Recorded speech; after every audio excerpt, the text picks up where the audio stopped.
ខ្ញុំគិតថាតាក់ទងជាមួយនឹងកម្ចីឬក៏ជាការជាប់បំណុលវាមិនមែនសិតតែអាក្រក់ទាំងអស់ទេវាស្ថិតនៅលើ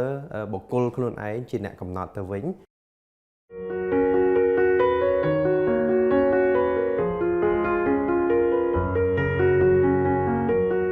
ខ្ញុំគិតថាតាក់ទងជាមួយនឹងកម្ចីឬក៏ជាការជាប់បំណុលវាមិនមែនសិតតែអាក្រក់ទាំងអស់ទេវាស្ថិតនៅលើបុគ្គលខ្លួនឯងជាអ្នកកំណត់ទៅវិញពីព្រោះការដែលយើងទៅខ្ចីឬក៏ជាប់បំណុលគឺតើយើងមានកម្មវត្ថុមានគោលបំណងនិងមានឆន្ទៈយកវាទៅប្រើប្រាស់ក្នុងផ្លូវមួយណាហើយការគ្រប់គ្រងទៅលើបំណុលឬក៏កម្ចីនោះតើយើងការគ្រប់គ្រងនោះរបៀបបែបម៉េចហើយនឹងវិធានការឬក៏យន្តការក្នុងការ process ការងារទាំងអស់នោះទៅខាងមុខនឹងដោះស្រាយវាដោយវិធីណាអញ្ចឹងបើសិនជាយើងធ្វើបានល្អយើងគិតថាការកម្ចីគេគឺបំណុលនោះគឺជាបំណុលក្នុងការគោលបំណងរីកចម្រើនអញ្ចឹងគឺជារឿងមួយដែលមិនអាក្រក់ទេប៉ុន្តែបើសិនជាយើងធ្វើឲ្យវាទៅជាមានបញ្ហាគ្រប់គ្រងមិនបានល្អឬក៏វា over បានន័យថាវាលើសអ្វីដែលយើងអាច control គ្រប់គ្រងបានគឺវាអត់ល្អទេខ្ញុំគិតថាបំណុលឬក៏កម្ចីដែលល្អគឺជាកម្ចីមួយដែលចម្រុងចម្រើនយើងអាចថាជាកម្ចីចម្រុងចម្រើនក៏បំណុលដែលចម្រុងចម្រើនសម្រាប់យើងអ្នកខ្ចីគឺគាត់មានគោលបំណងច្បាស់លាស់អញ្ចឹងឧទាហរណ៍ដូចជាការយកទៅធ្វើការបណ្ដាក់ទុនការដាក់ទុនគឺជាការរកស៊ីនឹងឯងអញ្ចឹងបើសិនជាយើងយកបំណុលរកកម្ចីធ្វើការខ្ចីពីស្ថាប័នផ្សេងឬក៏បុគ្គលណាមួយយើងមានគោលបំណងយកទៅពង្រីកនៅក្នុងការរកស៊ីដែលត្រឹមត្រូវដែលមានផែនការច្បាស់លាស់គឺយើងនឹងអាចចម្រុងចម្រើនហើយអាចបង្កើតជាទ្រព្យសម្បត្តិបានអញ្ចឹងគឺយកលុយទៅបង្កើតលុយប៉ុន្តែផ្ទុយទៅវិញក្នុងលក្ខខណ្ឌឧទាហរណ៍មួយផ្សេងទៀតដូចជាបំណុលដែលមិនល្អឬក៏កម្ចីដែលមិនរីកចម្រើនចម្រុងចម្រើនគឺក្នុងករណីជាក់ស្ដែងដូចជាឧបករណ៍ឬក៏សម្ភារៈនិយមអញ្ចឹងយើងអាចយកទៅទិញឡានយកទៅទិញម៉ូតូយកទៅទិញទូរស័ព្ទកុំព្យូទ័ររបស់ប្រើប្រាស់ដែលមិនអាចយកមកពង្រីកឬក៏រកចំណូលឲ្យយើងបានអញ្ចឹងហើយ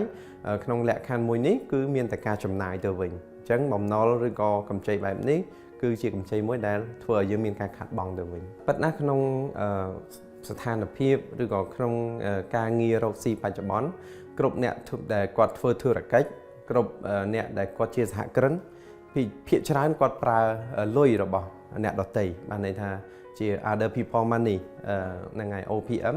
ដែលយើងយកមកទាញយកមកប្រើប្រាស់ក្នុងគោលបំណងច្បាស់លាស់ដើម្បីបង្កើតជាប្រយោជន៍អញ្ចឹងខ្លួនខ្ញុំផ្ទាល់ឬក៏ដៃគូសហការរបស់យើងភាគច្រើនក៏ធ្លាប់មានការធ្វើការខ្ចីពីស្ថាប័នឬក៏បុគ្គលផ្សេងឬក៏ធនាគារផ្សេងដែរអញ្ចឹងគឺគោលបំណងយកមក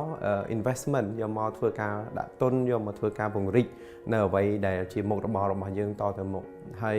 ក៏ជាវិធីមួយដែលល្អងាយស្រួលលឿនរហ័សហើយច្បាស់លាស់ហើយមានសុវត្ថិភាពខ្ពស់ផងដែរអាចបញ្ជាក់បានទេកម្ចីដែលលោកគ្រូធ្លាប់ប្រើប្រាស់យកទៅបង្កើតអាជីវកម្មខ្លះអ្វីខ្លះដែរបាទគឺតាក់ទងជាមួយនឹងការវិនិយោគទុនតាក់ទងនឹងពង្រីកសក្តានុពលនៃអាជីវកម្មរបស់យើងអញ្ចឹងខ្ញុំប្រើប្រាស់ក្នុងគោលបំណងទី1គឺអភិវឌ្ឍខ្លួនឯងបានន័យថាយកទៅរៀនសូត្រពីព្រោះការរៀនសូត្រគឺជារឿងមួយដែលមិនចេះខាតទេគឺយើងពង្រីកនៅអភិវឌ្ឍនៅសមត្ថភាពខ្លួនឯងបាទ self development ទី1ហើយទី2គឺយើងយកទៅពង្រីកមុខរបររបស់យើងអាចថាពង្រីកសាខាឬក៏អាចថាដាក់នៅសម្ភារៈដែលទំនើបដែលបច្ចុប្បន្នទៅជាតម្រូវការដែលចាំបាច់ដើម្បីបង្គ្រប់បន្ថែមទៅលើភាពខ្វះខាតនៃបច្ចេកទេសព្យាបាលរបស់យើងគឺបង្កើននៅសេវាកម្មនិងគុណភាពឲ្យមើលទៅវាស្តង់ដារតែម្ដងអញ្ចឹងគឺយើងអាចស្រូបទាញនៅអតិថិជនបានកាន់តែច្រើនហើយពង្រីកនៅអាជីវកម្មយើងបានល្អហើយដើម្បីគ្រប់គ្រងនៅហិរញ្ញវត្ថុឲ្យបានល្អ stable មានសភាពល្អមានសុខភាពល្អរឹងមាំគឺយើងត្រូវការទី1គម្រោងការច្បាស់លាស់បានន័យថាត្រូវមានផែនការក្នុងការចំណាយយើងត្រូវមានបញ្ជីស្នាមក្នុងការចំណូលដើម្បីផ្ទៀងផ្ទាត់ហើយគ្រប់គ្រងទៅលើផែនការនៃការចំណាយរបស់យើងឲ្យបានលម្អិតហើយបន្ទាប់មកទៀតគឺត្រូវបែងចែកបានន័យថាបែងចែកក្នុងចំណាយរបស់យើងឲ្យបានប្រចាំខែនោះឲ្យបានត្រឹមត្រូវមែនទែនហើយក៏ត្រៀមខ្លួនក្នុងការទទួលយកនៅហានិភ័យដែលយើងអាចមើលឃើញដែលត្រូវត្រៀមបានន័យថាត្រូវមានកងផ្សេងមួយទៀតឬក៏មានកន្លែងមួយផ្សេងទៀតសម្រាប់សន្សំផងដែរ កងសំភាគច្រើនគឺយើងទុកសម្រាប់តែក្នុងលក្ខខណ្ឌអាសន្នខ្លាំងទេបន្ទាន់ខ្លាំងទេចាំបាច់ខ្លាំងទេបានយើងយកមកប្រើអញ្ចឹងជាបទពិសោធន៍គឺខ្ញុំតែងតែប្រើប្រាស់នៅការកម្ចីភាគច្រើនបើសិនជាក្នុងគោលបំណងយកមកពង្រីកឬមុខរបរឬក៏ធ្វើវិនិយោគទុនផ្សេងៗគឺយើងអាចប្រើប្រាស់លុយប្រាក់កម្ចីពីស្ថាប័នឬក៏ធនាគារវិញវាជាការល្អសម្រាប់ខ្ញុំជាងដោយសារប្រាក់អន្សំយើងអត់អាចគ្រប់ 100% នៅអ្វីដែលយើងចង់បានទេពីព្រោះពេលដែល invest ឬក៏ពេលដែលយើងវិនិយោគម្ដងអាចមានទំហំហ្នឹងវារៀងធំគួរសមដែរអញ្ចឹងការគ្រប់គ្រងនៃការចំណាយវាពិតណាស់យើងត្រូវមានផែនការច្បាស់លាស់មានការព្រៀងទុកច្បាស់លាស់មានការបែងចែកច្បាស់លាស់អញ្ចឹងសូម្បីតែការចំណាយចាំបាច់ប្រចាំថ្ងៃយើងត្រូវមានចំណាយចាំបាច់និងចំណាយដែលមិនចាំបាច់អញ្ចឹងក្នុងការចំណាយចាំបាច់ឧទាហរណ៍ដូចជាការសិក្សារបស់កូន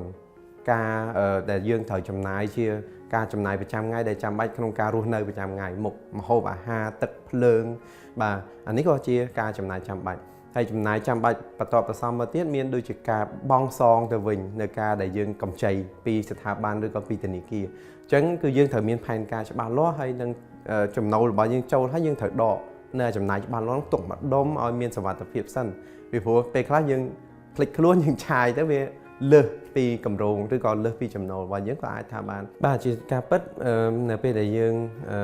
មុននឹងខ្ចីលុយធនាគារឬក៏ជាប់កម្ចីធនាគារឬក៏ស្ថាប័នមីក្រូហិរញ្ញវត្ថុបងប្អូនទាំងអស់គ្នាគឺត្រូវស្វែងយល់ឲ្យបានច្បាស់ពីស្ថាប័ននីមួយៗពីកម្ចីរបស់យើងព្រោះកម្រងនៃការកម្ចីវាខុសៗគ្នាបាទយើងមាន housing loan ផ្សេងបាទសម្រាប់ទិញផ្ទះ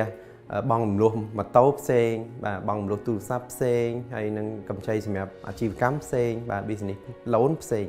ហើយវាទៅតាមទំហំនៃការ loan របស់យើងទៀតអញ្ចឹងយើងគួរតែសិក្សាស្វែងយល់ឲ្យបានស៊ីជម្រៅមុននឹងធ្វើការខ្ចីមុននឹងធ្វើការពង្រីកអាជីវកម្មដោយប្រើប្រាស់កម្ចីអញ្ចឹងបងប្អូនទាំងអស់គ្នាគួរតែប្រៀបធៀបឲ្យបានច្រើនប្រៀបធៀបជាមួយនឹងធនាគារឲ្យបានច្រើនដែលជាដៃគូស្វែងរកទីប្រឹក្សាដែលគាត់ឯកទេសជំនាញផ្នែកហិរញ្ញវត្ថុដើម្បីឲ្យគាត់ផ្ដល់យោបល់ហើយនឹងសិក្សាពីស្ថានភាពសេដ្ឋកិច្ចនយោបាយក្នុងស្រុករបស់យើងហើយនៅអន្តរជាតិព្រោះពេលខ្លះក៏វាមានការប្រែប្រួលដែរ